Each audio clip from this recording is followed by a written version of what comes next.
Hello दोस्तों, मेरे YouTube channel में आपका बहुत बहुत स्वागत है। आज का टॉपिक है हमारी संस्कृति और विरासत। आज का जो टॉपिक है हमारी संस्कृति और विरासत, फर्स्ट पार्ट, नामकरण। भारत का नामकरण।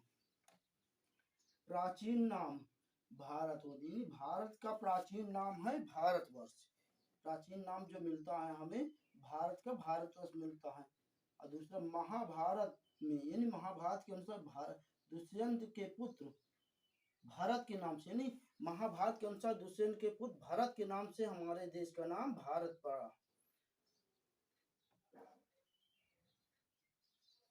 जैन ग्रंथों में, जैन ग्रंथ के नाम ऋषभ देव के ज्येष्ठ पुत्र, ऋषभ देव के ज्येष्ठ पुत्र भारत के नाम से हमारे देश का नाम बना।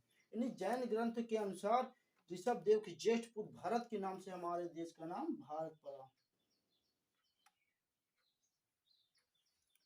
पुराणों के अनुसार भारत जन के नेता सुदास के नाम से, यानी पुराणों के अनुसार भारत जन के नेता सुदास के नाम से हमारे देश का नाम भारत पड़ा। प्राचीन ग्रंथों में, यानी प्राचीन ग्रंथों में जम्बू द्वीप की संज्ञा दी गई। यानी प्राचीन ग्रंथों में भारत को किसकी संज्ञा दी गई? जम्बू द्वीप की संज्ञा दी गई है। ईरानियों ने, यानी यूरानियों ने हिंद नाम दिया। क्या नाम दिया है भारत को? हिंद नाम दिया है। ईरानियों ने भारत को हिंद नाम दिया है, जिसे अरबों ने स्वीकार कर लिया। किसने स्वीकार किया है? अरबों ने स्वीकार कर लिया है। मुस्लिम मध्यकालीन लेखकों ने हिंदुस्तान नाम दिया है। यानी मुस्लिम मध्यकालीन लेखकों ने हिंदुस्तान नाम से संबोधित किया है भारत को। यूनानियों ने इंडिया कहा है। यानी यूनानियों में भारत को सर्वप्रथम इंडिया कहा है। हिंदी और फारसी मिलाकर उर्दू भाषा का जन्म हुआ है। यानी हिंदी और फारसी मिलाकर किस भाषा का जन्म हुआ? फारसी भाषा का जन्म हुआ है। हिंदी और फारसी मिलाकर उर्दू भाषा का जन्म हुआ है। सामवेद संगीतमय वेद है।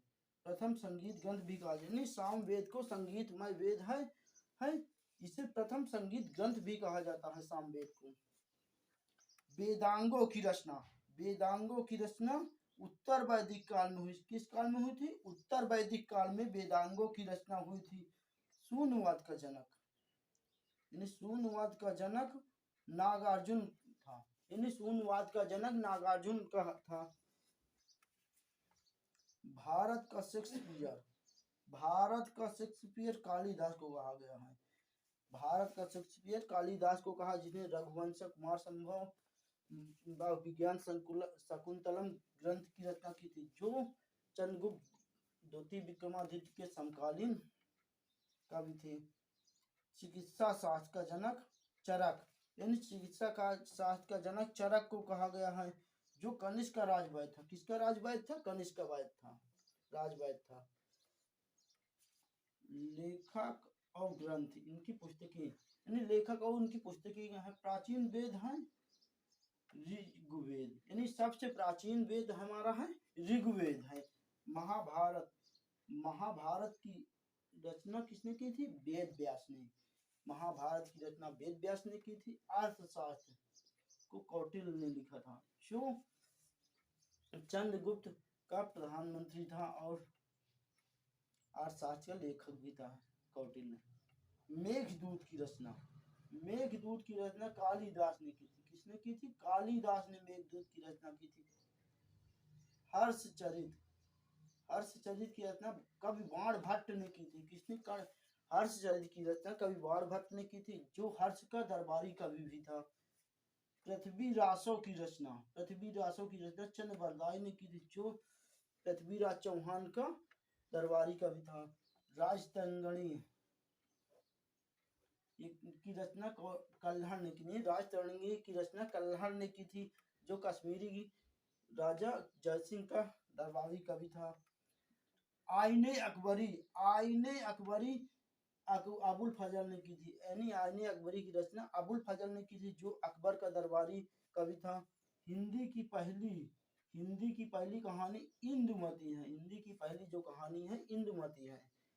कुमार संभव, कुमार संभव की रचना कालिदास ने की थी, जो चंद्रगुप्त अर्चंद विक्रमादित्य, चंद्रगुप्त द्वितीय विक्रमादित्य का दरबारी कवि था। पद्मावत, पद्मावत की रचना मलिक मोहम्मद जैसी ने की थी। पद्मावत की रचना मलिक मोहम्मद जैसी ने की थी। रामचरितमानस, रामचरितमानस की रचना तुलसीदास ने की थी। किसने की थी? तुलसीदास ने। सूर्य सिद्धांत, सूर्य सिद्धांत की रचना आर्यभट्ट ने की थी। किसने की थी? आर्यभट्ट ने की थी। रस चिकित्सा, रस चिकित्सा की रचना नागार्जुन ने की थी। गणित कौमुदी, गणित और कौमुदी की रचना नारायण पंडित ने की थी। गणित कौमुदी की रचना नारायण पंडित ने की थी। पृथ्वी गोल है, यानी पृथ्वी गोल है यह कथन किसका है? यह कथन आर्यभट्ट का है। यानी पृथ्वी गोल है यह कथन आर्यभट्ट का है, जो चंद्रगुप्त द्वितीय विक्रमादित्य के दरबारी वैज्ञानिक और लेखक थे। शून्य का आविष्कार, शून्य का आविष्कार किसने किया? भास्कर आचार्य ने किया था। शून्य का आविष्कार किसने किया? भास्कर आचार्य ने किया है। चोल, चोल की राजधानी तंजावुर थी। कहाँ थी? तंजावुर थी। 16वीं शताब्दी में, यानी 16वीं शताब्दी में, 16वीं 17वीं शताब्दी में फारसी साहित्य का उत्कर्ष रहा। किसका उत्कर्ष रहा? 16वीं 17वीं शताब्दी में फारसी साहित्य का उत्कर्ष था। 1835 में लॉर्ड मैकाले ने भारत में अंग्रेजी शिक्षा की नींव डाली पड़ी थी। यानी लॉर्ड मैकाले ने भारत में 1835 ईस्वी में अंग्रेजी शिक्षा की नींव डाली थी। दोस्तों, अगर वीडियो में पसंद आए तो वीडियो को लाइक करना और चैनल सब्सक्राइब करना। नेक्स्ट वीडियो में मिलते हैं।